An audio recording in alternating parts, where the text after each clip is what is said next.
तो मैं आपको बता दूं कि सुरेंद्र यादव का आज भी वो बोले हैं, कई मीडिया के कर्मियों को, भाई साथियों को बोले हैं कि मेरे दो बाप हैं। अच्छा, ठीक है, एक उनके पिता भुवनेश्वर यादव जो उनको तन से जन्म दिए, और एक राजनीति का पिता जो लालू यादव है। आज भी मैं कहता हूं पूरा बेलागंज में कि आदरणीय सुरेंद्र यादव जी जैसे कोई नेता नहीं है। अगर वो खराब होते तो 35 साल से बेला में ही क्यों, बेलागंज में ही क्यों राज करते। अब बेलागंज को तो छोड़िए ना भाई साहब, उठा कर देखिए 2024 का इतिहास। जो जहानाबाद डिस्ट्रिक्ट है वो पूरे विधानसभा में आज नंबर 1, जो कई लाखों से नहीं, मैं 1.5 लाखों से वोटों से कहता हूं को विजय हुए हैं। क्यों हुए? क्या रीजन हो सकता है उनमें? कोई तो वजह होगा, कोई तो बात होगा।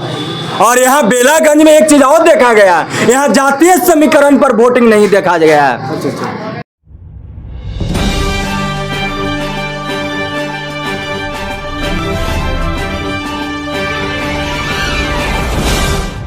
तो देख सकते हैं यहाँ युवा है और युवा के क्या चाहत है। जैसे युवा में विश्वनाथ यादव जी बेलागंज में प्रत्याशी के रूप में उतरे हैं और जानकारी लेंगे युवा का क्या चेहरा लाएंगे या नहीं लाएंगे, हम जानकारी लेंगे। क्या नाम है सर आपको? मेरा तो नाम भीम कुमार है। आप पूछना क्या चाहते हैं? बेलागंज में उपचुनाव चल रहा है सर, और लगातार जो है 35 बरस में जो है सुरेंद्र यादव जी रहे हैं। क्या इस बार जो है होने वाली है बेलागंज? आप ये बताइए कि अगर व्यक्ति 35 साल क्यों रहे, कुछ तो रीजन होगा जी, कुछ तो वजह होगा।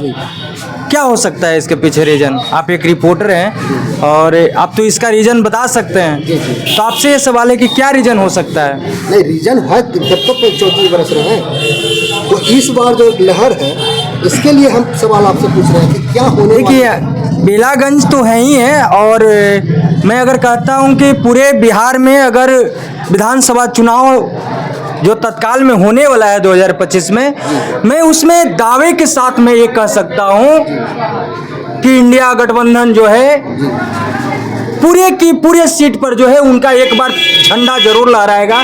इसलिए लहराएगा कि मैं ग्रेजुएशन कर बैठा हूं, आप भी कुछ ना कुछ कर बैठे होंगे।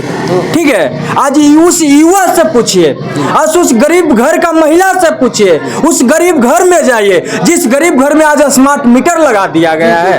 बड़ी बात, स्मार्ट मीटर लगा दिया गया है। गरीब को घरों में स्मार्ट मीटर चाहिए, गरीब के घरों में स्मार्ट मीटर लगा दिया जा रहा है। आप एक भी संस्था बताइए जो गवर्नमेंट का है उस पर आप स्मार्ट मीटर दिखाइए, है इस बात का प्रमाण आपके पास? अब देखे हैं कभी? नहीं सर, पहले तो नहीं देखे। नहीं देखे हैं, इसलिए आप नहीं देखे हैं कि यहाँ गरीबों का नहीं, राजाओं का राज चल रहा है। और जिस प्रकार जब लालू यादव जिस प्रकार सत्ता में आए थे, आप उनका इतिहास उठा कर देख लीजिए। वो एक बात बोले थे कि अरे लालू यादव के तो भैंस न पटक सकता है, तो ये नीतीश कुमार क्या पटक सकते हैं। इस बात का आज भी साबित है। और लोगों को बीच में जाइए, उनके पास मत जाइए, आज गरीब घर के लोगों के पास जाइए, गांव में जाइए, और जो स्थिति था उस स्थिति पर बात करिए। आज कहीं भी आप भी जाते हैं, मैं भी जाता हूं, किसी समाज के लोग हों, मैं उनके साथ बैठ सकता हूं, बोल सकता हूं, रह सकता हूं। लेकिन आप लालू यादव के पहले जाइए, क्या है, कौन लाए थे ऐसा जो गरीबों को हक और अधिकार के लिए लड़ाई किए, हक और अधिकार के लिए लाए? तो मैं आपको बता दूं कि सुरेंद्र यादव का आज भी वो बोले हैं, कई मीडिया के कर्मियों को, भाई साथियों को बोले हैं कि मेरे दो बाप हैं। अच्छा, ठीक है, एक उनके पिता भुवनेश्वर यादव जो उनको तन से जन्म दिए, और एक राजनीति का पिता जो लालू यादव है। आज भी मैं कहता हूं पूरा बेलागंज में कि आदरणीय सुरेंद्र यादव जी जैसे कोई नेता नहीं है। अगर वो खराब होते तो 35 साल से बेला में ही क्यों, बेलागंज में ही क्यों राज करते। अब बेलागंज को तो छोड़िए ना भाई साहब, उठा कर देखिए 2024 का इतिहास। जो जहानाबाद डिस्ट्रिक्ट है वो पूरे विधानसभा में आज नंबर 1, जो कई लाखों से नहीं, मैं 1.5 लाखों से वोटों से कहता हूं को विजय हुए हैं। क्यों हुए? क्या रीजन हो सकता है उनमें? कोई तो वजह होगा, कोई तो बात होगा। और यहाँ बेलागंज में एक चीज और देखा गया, यहाँ जातीय समीकरण पर वोटिंग नहीं देखा गया है। कहीं कहीं क्षेत्रों में जो है जातीय समीकरण पर वोट दिया जाता है, लेकिन एक बेलागंज क्षेत्र है जो यहाँ पे जातीय समीकरण को छोड़कर यहाँ वोटिंग पोल किया जाता है। हाँ, अगर रहा मोदी का चक्रव्यूह तो आप चले जाइए, देखें कुछ दिन पहले चुनाव हुआ, आपको पता है कहाँ चुनाव हुआ?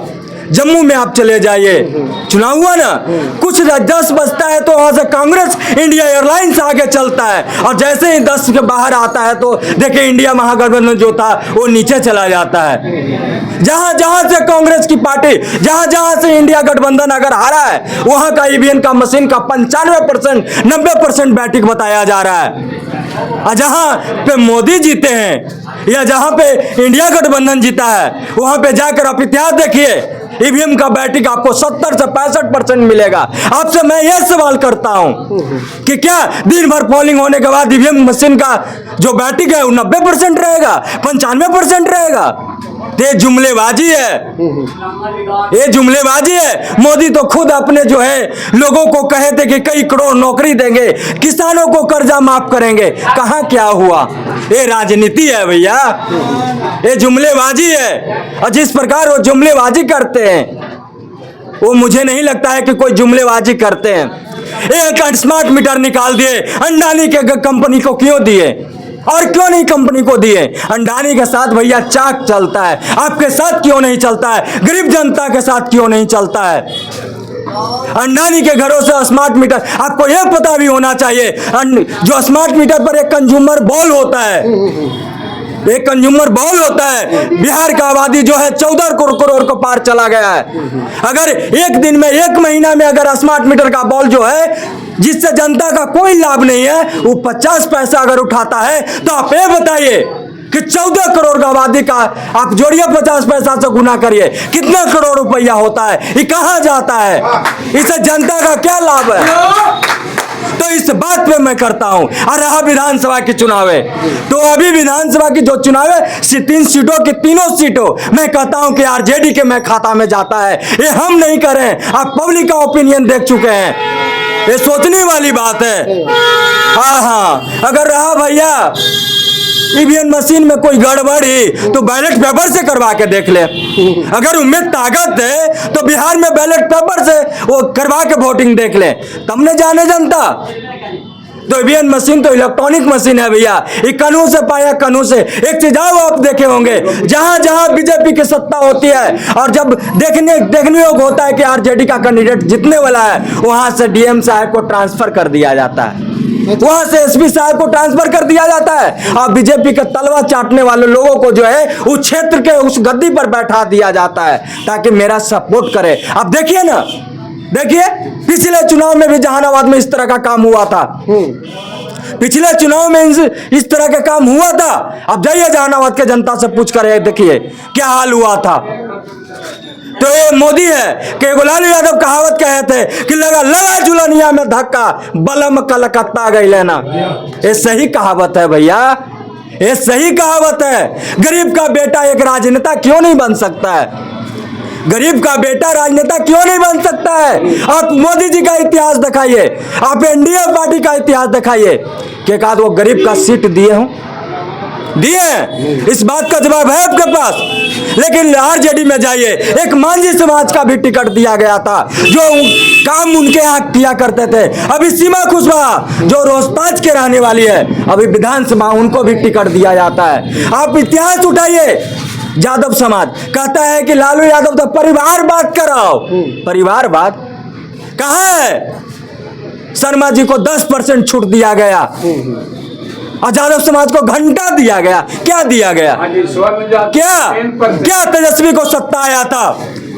तेजस्वी का 18 महीना के लिए सत्ता आया था, वो क्या यादव समाज के लिए 5 लाख नौकरी नहीं दे सकते थे? तो कहां परिवारवाद है भैया? ये बिहार में परिवारवाद है कहां? ये तो जुमलेबाज है, बिहार में परिवारवाद नहीं जुमलेबाज है। आप ये बताइए, अगर लालू यादव परिवारवाद करते तो यादव समाज के लिए क्या 10 लाख वैकेंसी ना दे सकते थे?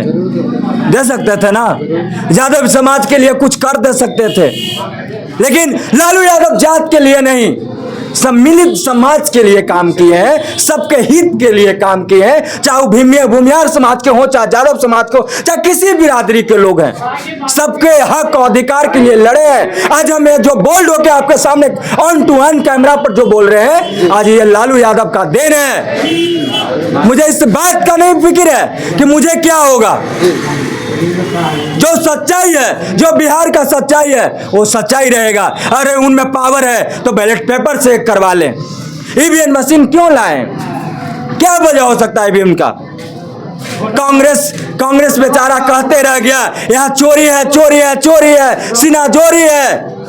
तो आप जान लीजिए एक बार देश में सीना जोरी है। ये पॉलिटिक्स बाजी जो है ना, बहुत खराब चीज होता है भैया। और जब से मोदी जी सत्ता में आए हैं, जब से ये और जो है ना जुमलेबाजी का एक पूरे बिहार में नारा के, हम नीतीश कुमार की बात करते हैं। अरे एक औरत भी है कि एक बार मांग में सिंदूर पड़ जाए तो एक मर्दाने के साथ रहता है, लेकिन आज उनको लोग देखकर, आज एक औरत भी शादी होता है भैया तो भाग जाता है।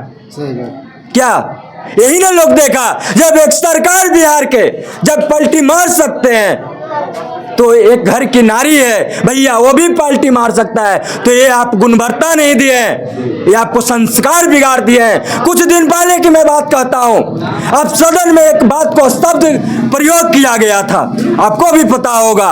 अरे भैया हर कोई जानता है, हमको भी ब्याह हुआ है, मेरा माँ बाप भी जाने हैं कि आज मेरा बेटा क्या करेगा, आज रात में वो क्या करेगा।